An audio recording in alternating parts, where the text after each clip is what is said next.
The connections between Trump World and Saudi Arabia have long been a source of controversy, but as Rachel noted on the show last night, there's a new report that takes the broader story in an even more serious direction. Whistleblowers from within President Donald Trump's National Security Council have told a congressional committee that efforts by former National Security Advisor Michael Flynn to transfer sensitive nuclear technology to Saudi Arabia may have violated the law, and investigators fear Trump is still considering it, according to a new report obtained by NBC News. The House Oversight Committee has formally opened an investigation into the matter, releasing an interim staff report that adds new details to previous public accounts of how Flynn sought to push through the nuclear proposal on behalf of a group he had once advised. Tom Barrack, a prominent Trump backer with business ties to the Middle East, also became involved in the project, the report says. Right off the bat, it's difficult to understand the rationale for providing Saudi Arabia with sensitive nuclear technology.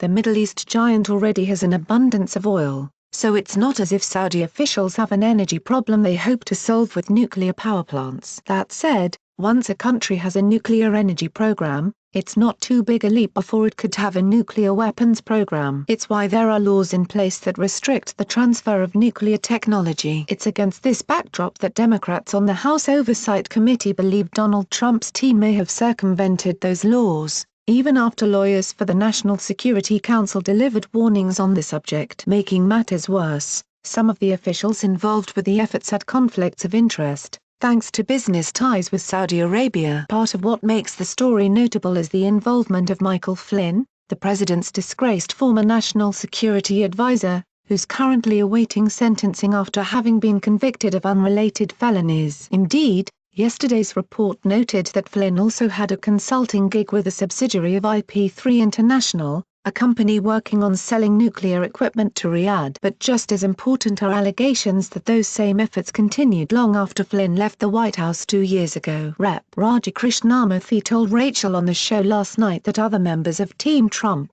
including Jared Kushner, who has his own Saudi ties, basically took it upon themselves to continue with this plan. The list of laws the administration may have broken isn't short. Among the areas of concern are possible violations of the Atomic Energy Act, conflict of interest rules, and disclosure requirements for security clearances. The House Oversight Committee's report featured interim findings, and the investigation will continue. For the White House, it's yet another headache that may yet carry real consequences. Postscript: it's not yet clear why, exactly, the White House would want Saudi Arabia to have this technology, but in case anyone's forgotten, it's probably worth noting for context that Donald Trump, as a presidential candidate 3 years ago, publicly endorsed the idea of more countries developing nuclear weapons programs for their own national security interests. Among the countries the Republican had in mind, Saudi Arabia,